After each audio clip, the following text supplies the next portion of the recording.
Welcome to the Garlic Marketing Show. And today we're going to talk about growing 100K Instagram followers in essentially the B2B space with my good friend Brenden from Master Talks. Brenden, say hi. Hello, Ian. Great to be here. And he's got 3 phases that he went through in 18 months, just about, to grow to 100,000 followers. Actually, I think a little less.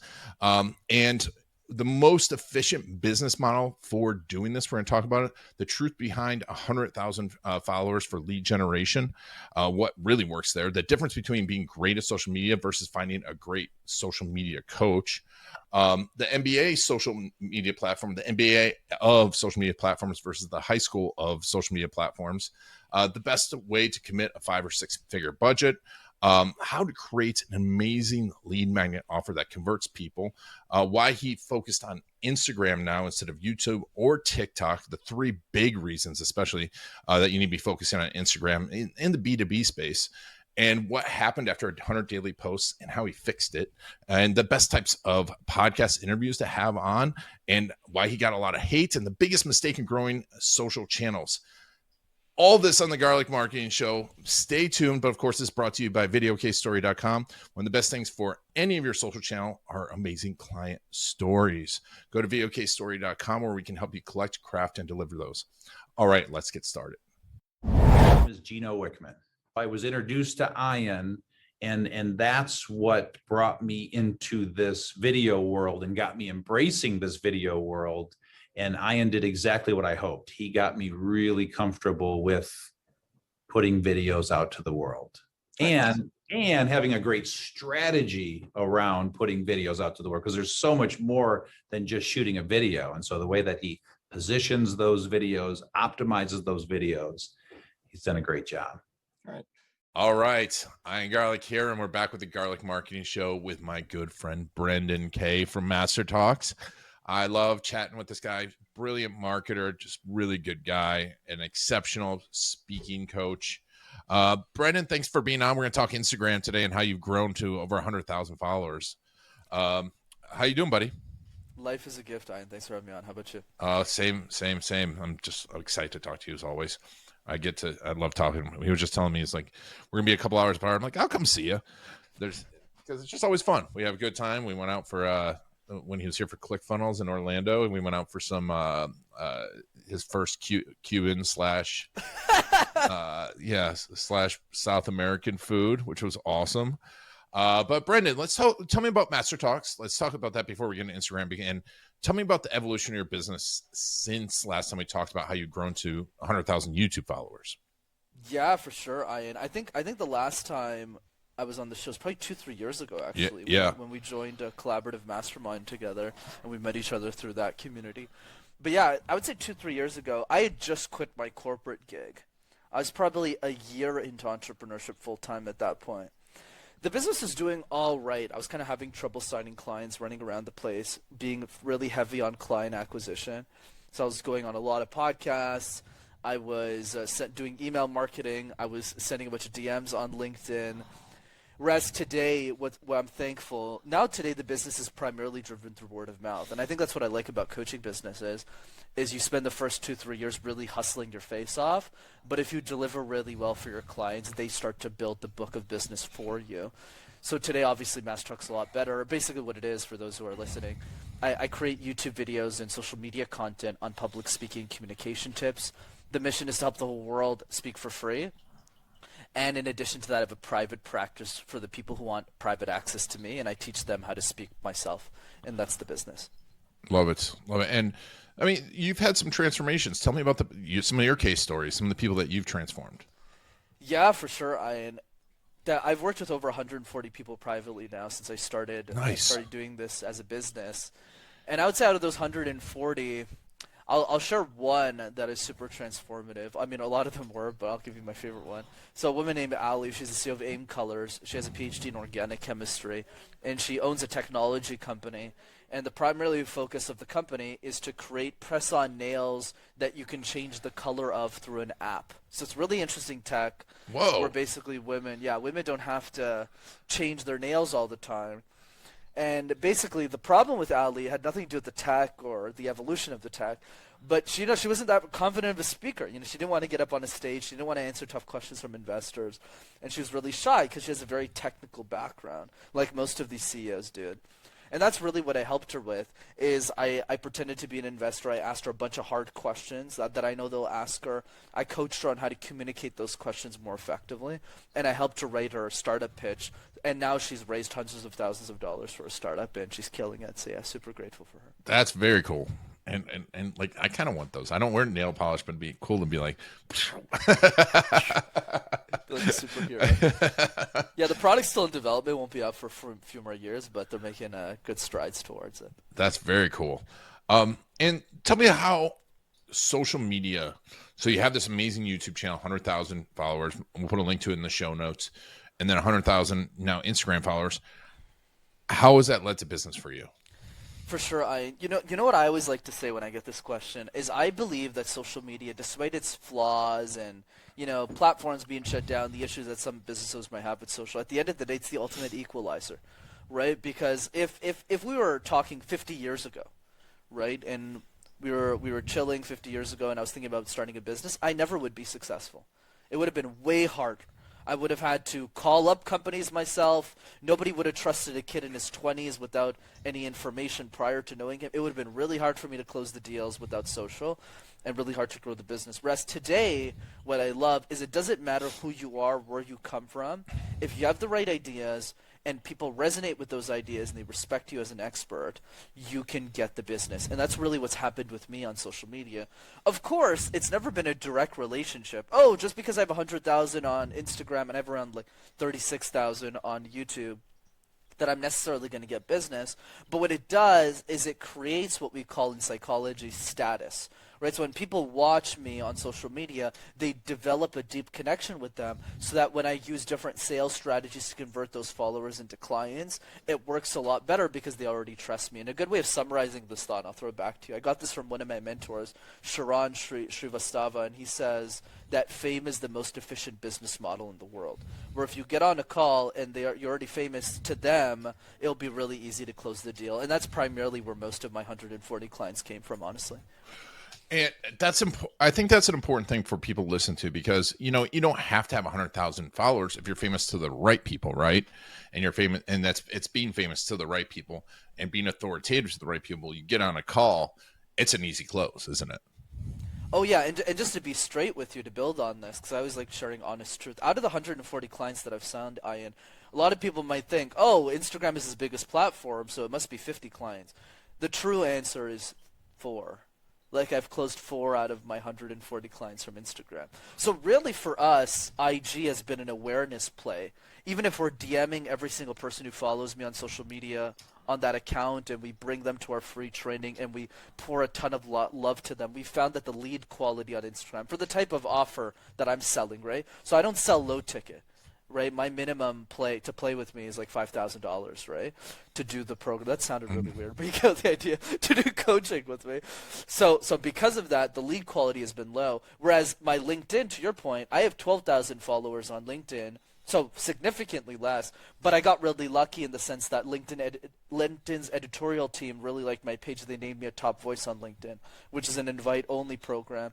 And 2 out of those 140, I mean, God, I don't know the exact number, but it has to be at least 40, if not 50 of those 140 clients came from LinkedIn. And the lesson to that is, even if I have a lot more clout on Instagram, I'm getting a lot more business done on LinkedIn, because a lot of the people that are wealthier and my ideal clients all live there. And they live on LinkedIn, but and I think this is an important note, and I think this is where they're not laid back on LinkedIn, right? I mean, some of them are, but really they're laid back on Instagram. I was talking with Ralph Burns about this when I did the Perpetual podcast. Laid back social media, right? They're laid back on YouTube. So they're learning, right? Encountering you, even though they encountered you mainly on LinkedIn, correct? Yeah, the way I see it, though I don't have data to back this, Ian, but you're probably right in saying that, is it's omnipresence, right? Yep. So I'm sure a lot of those my primary client base these days is executive women. So they'll follow me on Instagram, they'll follow me on YouTube, and that omnipresence will create status in their mind for sure. But definitely LinkedIn has been the main driver for our success. Though I will say, just because 4 out of 140 of our clients have closed on Instagram does not mean that I can't make a lot of money with Instagram. I think it's also just a lack on my side where I know how to grow the account, and that's probably what you're going to ask me about today. That's for sure I'm knowledgeable on. But in terms of monetizing that, even I'm going to start investing in different coaches to figure out how to do that correctly. But Yeah, we're all no, learning. and I can definitely introduce you to some of those people, because they've been on the show. But when we talk about this, I want everyone to realize that they should go follow Brenden and go over to Instagram. We'll put a link in the show notes. Is it Master Talks, your Instagram? So the Instagram is, because I couldn't get the handle, is Master Your Talk. So your YOUR, Master Your Talk, and then you can see the page from there. All right, we'll put a link to that in the show notes, but make sure to go and message him, DM, tell him you saw him here, and follow him. I mean, it's great, inspiring stuff. You put out fantastic stuff, and I love it. It's inspiring, and if you think folks, there's nothing new under the sun. It's just new slants on the stuff. And Brenden does a great job of really, I think you analyze too a lot of what other people are doing, which I love. It's not just you. You're analyzing what other people are doing, which I think is fantastic. Because a lot of times if people are really good at something like social media, they're not the best teachers of it, right? It's like Michael Jordan is not the best basketball coach of all time. And so I think that's an important thing to realize, that, Tony Robbins is not going to be the best public speaking coach of all time. And Brenden is. I'll clip that. You can clip that. But the point being is, I think following like people who can break this stuff down for you and what other people doing is really important. So before we get into how you did the Instagram, how you grew to Instagram, and we talked about YouTube, your YouTube strategy a while ago. Has your YouTube strategy changed much since last time we talked? Yeah, there's a couple of comments there. So number one, you said something really brilliant about that I want to touch on, is the idea that just because somebody gets the result doesn't mean they're necessarily a great teacher of that result. And I'm excited to talk about it because I never get to share that insight because nobody brings that up on a podcast, which is, you're absolutely right, Ian, right? Going back to Tony Robbins, he's a great communication expert, as in he's a great speaker, but it's really hard to teach that. And that's why, by the way, Alex Hormozi is so great at being a teacher of business, even if technically on paper, for the people who actually understand business, he's not that successful as an entrepreneur. Like, his biggest exit was like $40-50 million, and that's still amazing. But by no means is he the most successful entrepreneur in the world. But he's definitely one of the best at teaching business to other people in a way that they understand it. So really good point there. The second point is YouTube. Well, actually, you'd be surprised to hear this. I actually divested a lot of my money that I was spending on YouTube, and I'll tell you why I did that. Where I went from once a week, so I was spending $10,000 a year on YouTube, and I only spend $2,400 for long form. And the reason is because I've probably invested like 4 or 5 years of my life into YouTube, and I was realizing, Ian, because of how the algorithms have changed, it's just gotten a lot more competitive, that I just don't want to compete on YouTube anymore. It's not creating the ROI I'm looking for. But we're still posting 4 times a day on YouTube. It's just we're posting shorts where I'm doing a little bit better. And I moved all that budget to Instagram. And I think the lesson in all of that is, like, you have 2 camps, right? The person who is broke on social media, who has no money, no media budget, and doesn't have a clue what they're doing. And you have the other side of the gamut, the Gary V's, the Alex Hormozis, who have millions of dollars in media budget. But we don't talk enough about the guy in the middle. So, like, I'm the guy in the middle. So it's like I'm doing well in my business. It's not like I'm broke, but I'm not spending $1 million a year on media either. I'm spending, I think our budget currently is around 25 grand every year on media. So it's all about allocating those chips so I don't go bankrupt, right? So in my case, it's like, okay, I have to analyze my strengths as a creator. If I have to put more incremental effort on YouTube, I have to really devote my time and attention just to YouTube to grow this at this point. Whereas on Instagram, there's a lot of low-hanging fruit, so I just moved the puck in that direction. It's worked out very well for us. I love it. And I have a big question to ask you, but before that, I think an important point there is you already had 5 years invested in your YouTube channel, right? And YouTube is a different element, I think, altogether, because for your people, right, you would have to be going now to get above that 100,000. Now you have to be putting out just new stuff all the time. and competing against people that are really targeting the lowest common denominator. Because you're talking about people that don't have money for the ads. There's people also that don't have money on YouTube, and it gets very competitive once you get up into a certain range. It's getting more and more competitive. So you have that conversion mechanism in YouTube. I'm sure your people are going through that conversion mechanism, right? And learning and watching your long form stuff that you put out years ago, right? 100% Ian. Like a good way to make this easier for the audience, maybe someone else hasn't explained it this well, is like every platform is like a different type of sports league. Yep. So if YouTube is the NBA, because it really is the most competitive platform in the world and social media, and it makes sense that it is because it's the one where you can make the most money on as a creator. So of course it's naturally going to be the most competitive. Whereas LinkedIn, for better or for worse, is high school basketball. It really is. Like if you are putting out content that is valuable and you do it consistently enough, A, you already have a following on LinkedIn because you have people that you're connected with, and B, only 1% of all users on LinkedIn are actually posting content, let alone consistently. I'm just saying posting content in general. And then I'm sure the number is even lower. It's probably in the 0.1% of people who are doing it daily like we are on LinkedIn. So what you need to do as a business owner, because this is really the lens we're tackling this episode from, probably, and your audience, is really about where do I want to compete that drives the most value for my end game. Because once you make a bunch of money, then you could just do what Alex Hermosa and Gary Vee does and just make everything else amazing and make everything great on your media.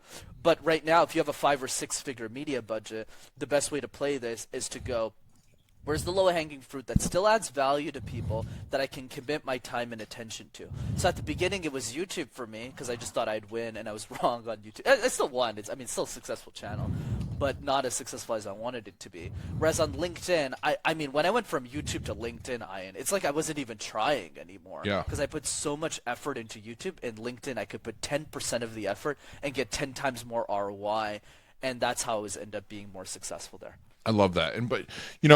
Here's another thing to think about too, folks, is Brenden's public speaking and public speaking coaching is a broad field, and you've got a ton of competition there, right? So if you have a smaller, you're talking a lot of competition. Whereas if you're a local business, I think you can start with YouTube and really then move into these other channels and drive the other channels. Are you driving like Instagram back to YouTube, LinkedIn back to YouTube? Yes, we just don't do it through social media accounts, Ian. What we're doing is through email lists. So what we'll do, I'll give you the strategy for Instagram and LinkedIn, is Instagram and LinkedIn, like Russell Brunson calls this the MIFKI, which is basically like an offer that is so good people will exchange their email for it. And for us, what's worked well the best for me isn't really like a PDF or something like that. Our email list is around 6,000, I think. We have 6,000 emails right now. And all of that was grown with $0, besides obviously the media spend on organic. And the way we did it is we just DM all of our followers and you just say, hey, do you want to come to our free training? Which is just a 90-minute training that I do, and I still do it every 2 weeks. A lot of people say yes to that. They exchange their emails. They get put on the list. And in the list, there's 2 welcome sequences emails that directs them to our YouTube channels and our other social media accounts. And that's how we do the transfer. Nice. Awesome. And I think it's a great way to transfer people off of there. And so now you've moved people into, now let's before we get into how you've done Instagram, and I know we're leading into this, why Instagram and not TikTok? Great question, Ian. So the answer is honestly both, right? TikTok and Instagram. We post 4 times a day on TikTok as well. It's just the reason I haven't got much success. I literally only have like 600 followers on TikTok. I think there's a couple of reasons for that. Number one is my timing was off. A lot of TikTok's organic reach really was in 2019, 2020, 2021. A lot of my friends, and credit to them, they told me to really take advantage of TikTok. And it's a great example of how you could still be successful and still stupid all at the same time, right? So if I had done that, I'd easily, if I could get 100K in this era on Instagram, for sure I would have had multiple 6 figures of following on TikTok. That's one. Number 2, we don't create content that is culturally native to TikTok, right? So TikTok is a lot more, if you really follow the feed carefully and you spend a few minutes watching both, you'll notice really quickly that TikTok is a lot more of an informal feed. So a lot of the feed content you'll see on TikTok is like, let's say there's a singer you like, then the next post that will come up is like a duet with that person's singer and somebody else like singing with them, or like commenting on how they're singing. So it's always related. It's very cultural based. Whereas Instagram is, even if I'm not the number one expert in this, is a lot more like, if the content is valuable, it doesn't have to be related to other pieces of content on the platform. So, and that's number two. And number three, the argument as to why Instagram, even in 2019 or today, is just more effective than TikTok in my view, is simply because TikTok's algorithm is a lot more focused on interests versus who you follow than Instagram and the other socials are. Meaning that if somebody follows you on TikTok today, but in 3 months their interests change, it doesn't matter if they follow you on TikTok anymore. They won't see your content anymore. Whereas on Instagram, it's starting to change, but it's still primarily follower-based driven. So if somebody follows you on Instagram, they can still keep seeing your content even years later. And the bonus that I'll give you that is very difficult to do on TikTok, but very easy to do on Instagram, is on Insta, you can DM every single one of your followers. So I have 2 VAs who work on my Instagram, and they DM everybody all day and push them to the email list, which is pretty difficult to do on TikTok. Love it. Love it. And so how did you grow your Instagram? Talk to me about this. How did you grow to 100,000? When did you start this? Where'd you start? How'd you get going? Yeah, for sure, Ian. So I'll take you back to actually the time that we met in person, which I believe was September of 2022, if my memory is correct. It was either September 2022 or, yeah, it has to be. It has to be. So in September 2022, I only had around 10,000 followers on Instagram, and 6 or 7,000 actually. And the reason is because I got really famous on Clubhouse for the 90 days it was relevant for. For those who don't know, Clubhouse is like an audio room app, and you don't even need to worry about it because it blew up 90 days later. Nobody cares about it anymore. So I was like 1,000 or 1,500 most followed account on Clubhouse. So people were adding me on Instagram even if I didn't really have any content going on. And one of my buddies, Yasir, who's in the same space as me, he saw his TikTok started blowing up and his Instagram started blowing up, and I was still focused on long-form content at the time. And I said, you know what? Yasir is crushing it so well on Instagram. Let me just invest $5,000 into Insta and see what happens. So what does that mean? So what I did is I made 100 pieces of content of me kind of sitting in front of a camera, 45-second reels. They weren't really that well edited. It was just straight to camera, one shot. And then for the first 100 days, I just posted one every day. Nothing happened. Like, I think my Instagram grew by like 100, 200 followers a month. And then after 100 days later, this was at the beginning of January 2023, I'm giving you all the details down to the last nugget. Love it. Yeah, is I started reposting those 100. And then some of my videos started getting, I didn't change anything.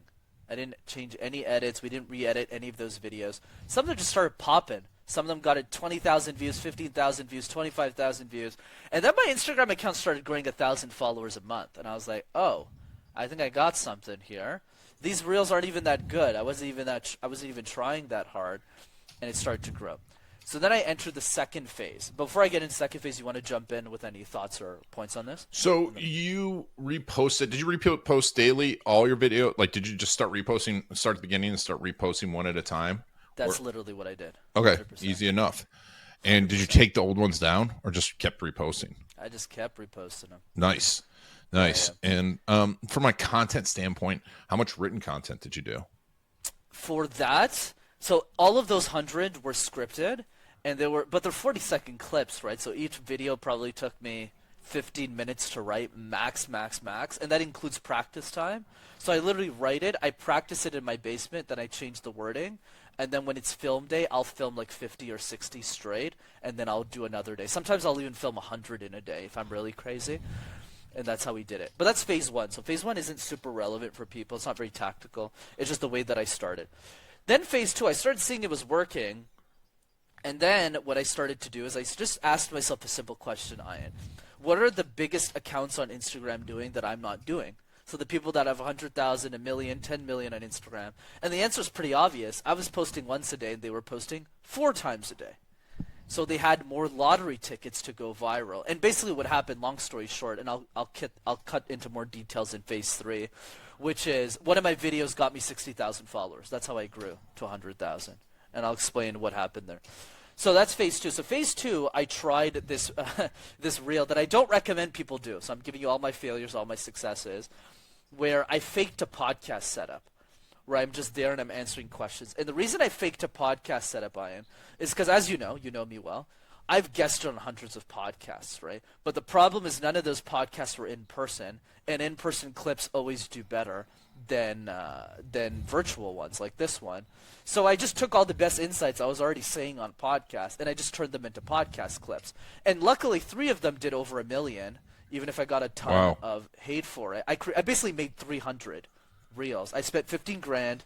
I made 300 of these reels. Don't recommend the strategy to people. I'm just sharing what I did. I'll recommend phase 3. And then 3 of them went viral, and that's how I went from 6 or 7K to 40,000 followers on Insta. Wow. So 3 of the ones that you didn't recommend doing went viral. So that's great. Now you move into phase 3. How did you know to move into phase 3? What was like, hey, I need to shift something? Yeah, so one, I was getting a lot of hate on social media. I'll send you this offline just as a joke. A lot of people, like a lot of big YouTubers, started looking me up on Instagram, started calling me a scam, which I thought was hilarious. Because I wasn't sharing anything like malicious. It was just the same content. They were just mad that I was faking a podcast, which I guess grew the Instagram. But once again, yeah, but I don't recommend it. Yeah, but if who was I watching today and said, if at least 50% of the people don't like your content's not as good as it can be. And I'm like, that's fair. Interesting. That's fair. But anyways, so go ahead. Let's get into the real juice. The real juice, and this is where I was just giving you my history on how I got to 100K and how I plan on getting to 1 million, which I'm happy to talk about as well. So now we're at I have a $40,000, not 40,000. I have 40,000 followers on Instagram. I spent 20 grand of my personal money on this. And I told myself, you know what? Even if I'm losing money on Instagram, I still want to keep pouring into this because I know one day it's going to pay off. And it did. I did get a few clients in that growth spurt. So I made most of that 20 grand back. I think I made back like 12 or 13. So I pretty much lost 7 on that strategy. So now going into phase 3, what did I do differently? What I did now, and this is the recommendation that I have, is it doesn't matter which niche you're in. Study the person who's in the same niche as you, who has 10 times more followers, and pay close attention to what format the reel is in. So my problem historically on social media that I've somewhat solved for Ian is it's not that the quality of my content was terrible. You know this. The quality of my content was always great from the beginning because I know what I'm talking about. But the problem was the format of that content wasn't good enough to go viral. Let me give you some examples. So there's 3 formats that I tried, and one of them went crazy viral, and that's how I went to 100,000, that I tried from copying and studying other Instagram content creators. Number 1 was the physical objects reel, where basically somebody takes an object, like a real object, and creates an analogy that is related to your subject matter expertise. Let me give you an example. So one of my videos, I literally have a physical stop sign that I bought on Amazon for $30. And the reel basically said, hey, whenever you're giving a presentation, you need to stop. You need to take a pause so that you can take time to digest your message. That was format 1. Format 2 was the whiteboard reel. So the whiteboard reel just means for some reason, dude, the content goes viral if you just have a whiteboard explaining something. So I just made a bunch of whiteboard skits where I was just like, okay, this is what you need to do, and I'm sitting in front of a whiteboard and I'm explaining something. And the third one was me speaking live at a conference. So I speak at a lot of client events, obviously. So a professional photographer, videographer, films all of that, and we turned that into clips. And that's what I tried in phase 3. Let me take a pause to get your thoughts, and then I'll tell you what the results of that was. I mean, that's great. So just some technical things. The whiteboard, did you use you have an actual whiteboard, or did you green screen it? It was literally just a whiteboard in this case.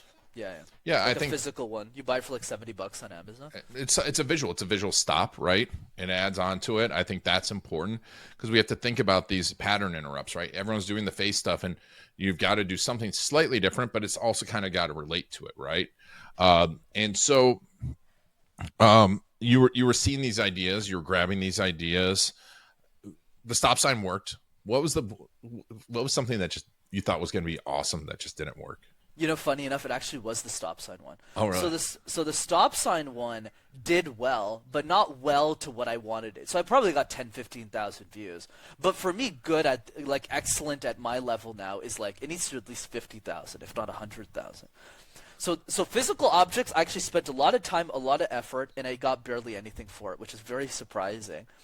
Whereas on the other spectrum, the clipping me speaking in front of people with a mic, like my average view count on those videos, dude, I can't even make this up, was like 60 to 70,000 views per reel. But it costed me, like my cost per reel was $10 an edit, because a guy in the Ukraine was just taking my video, because I get outreached all the time, right? Mm-hmm. So what I do, which is a side note, if you grow on social media, I run a contest. So I just run a free contest. I get people to submit a free reel, and whoever gives me the best price and the best quality, I just hire them. So very easy. Nice. You save a shit ton of money, and you just always hire the best person because supply and demand just works out that way. So, and then the third piece is the whiteboard. So most of my whiteboard content actually didn't do that well. It did okay, 15, 20,000. But one of those videos, Ian, did 3 billion views and got me 60,000 new followers on Instagram, and my Instagram blew the F up. So what is the advice? And then we'll talk about why that is, because I do have a theory. Yeah. It's not just because I got lucky. No, tell me what's your theory? Yeah, for sure. So the advice, though, for people who are new to Instagram is, like, think of Instagram and how to win like a lottery ticket. So if you buy more lottery tickets, the chances of you winning go up naturally because you have more shots at winning the prize. And the more you do this, obviously the more times you'll win. And then the most important part is when you win, you have to take the time to understand why, and you have to replicate that more. So let's go back to this. This is why all that explanation was necessary for this part now. Physical object reels, we ain't producing them anymore. None of them went viral, not doing them.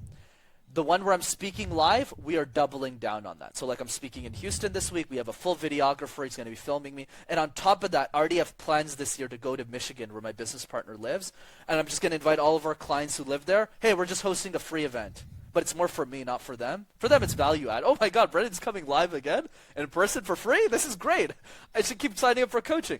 But for me, the value is, hey, let's do this for 3 days, record a bunch of shit, and get my Ukraine guy to just clip as many things as he can because he's a winner. And then the third piece is the one thing that went viral. So here's the thing, Ian. This is where luck comes in, but then you got to mix in luck with hard work. So I watched that video 15, 20 times, and I was like, what happened with this video?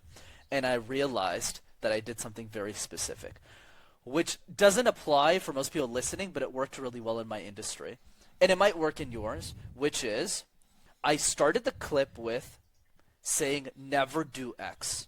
So that video was about descending vocal tones. So never speak, I think I said never speak in a high tone at the end of a sentence. Then it flips, like it B-rolls. And then the next cut is me making the mistake. So I'll say, John loves apples. Mm-hmm. And then it cuts again to instead do X, instead do Y. And then Y becomes the answer, which is like, John loves apples. And then the last part of the script, so this is all 18 seconds in one clip. And at the end, it was just an explanation, for 5 seconds. Hey, when you end your video, when you end your speeches with high tones, you don't sound very confident, so end in descending tones. So what did I do? I take my winning formats, and I just produce more of those formats. So just last couple of weeks, and these will come out in the next 60 days, so let's see how it lands. I created 40 never scripts. Never ignore the elephant in the room. Never do this. Never do that. Never do this. And I just made 40 of those bad boys. And I also made a 40 speaker rotation clips where I take a speaker, they start talking, and then I comment on how their speaking skills, which is a new format I'm trying. No, I love that. And it's interesting, different, and you got to be interesting. You got to be different. And definitely now, and this number now is very authoritative, isn't it? Seeing that you have these big followings. Yeah, absolutely. Definitely the big number. It helps me. It helps my brand. I think that's the easiest way to answer that one.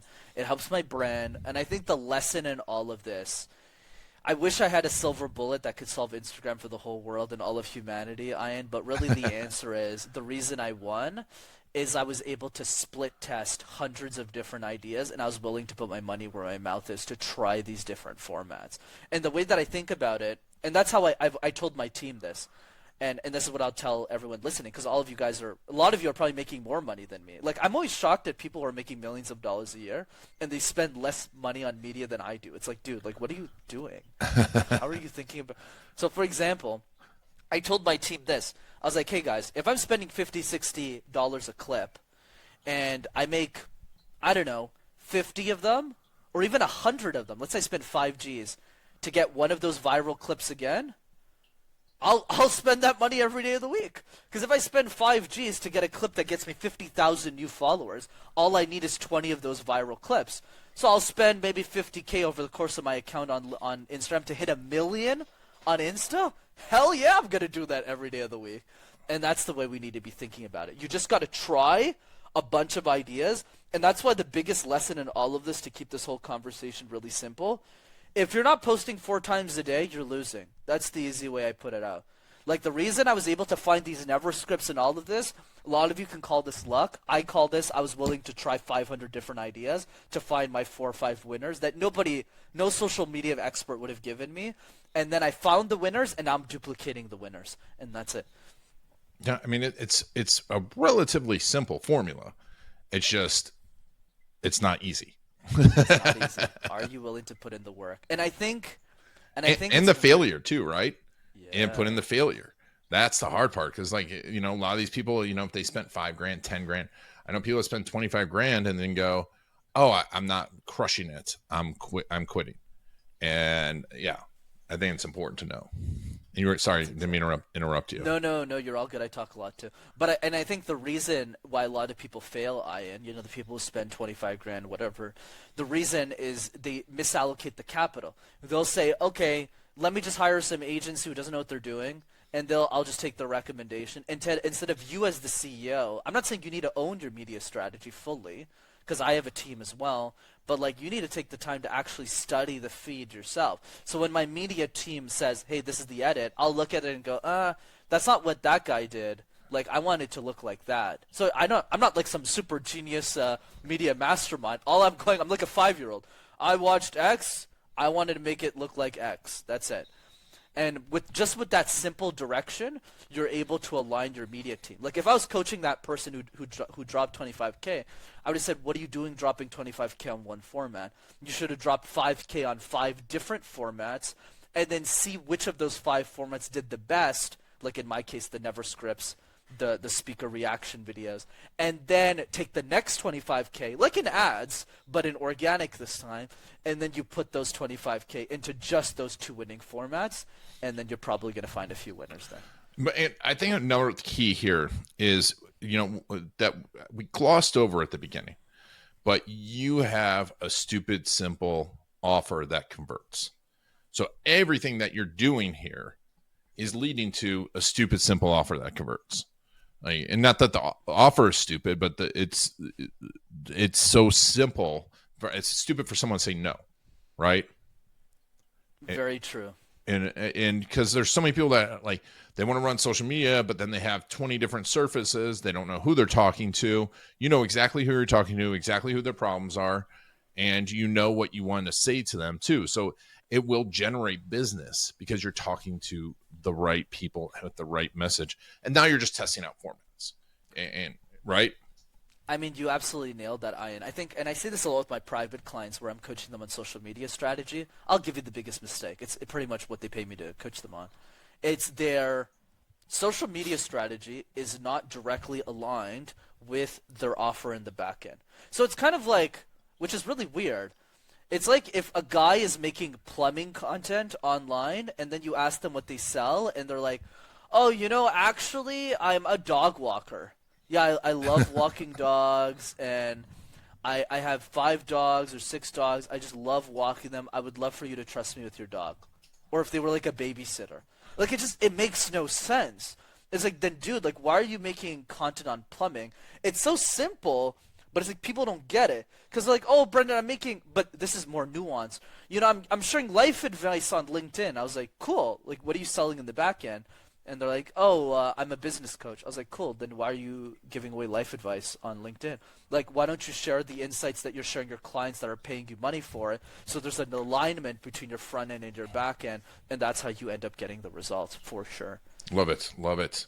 Well, Brenden, I thought you were at 100,000, but it shows me you're only at 99,999. Yeah, my following is dipping a little because this is the last strategy that I do. It's costing me a little bit of followers, but in the long term, we'll see. We'll see who ends up being right in the long game.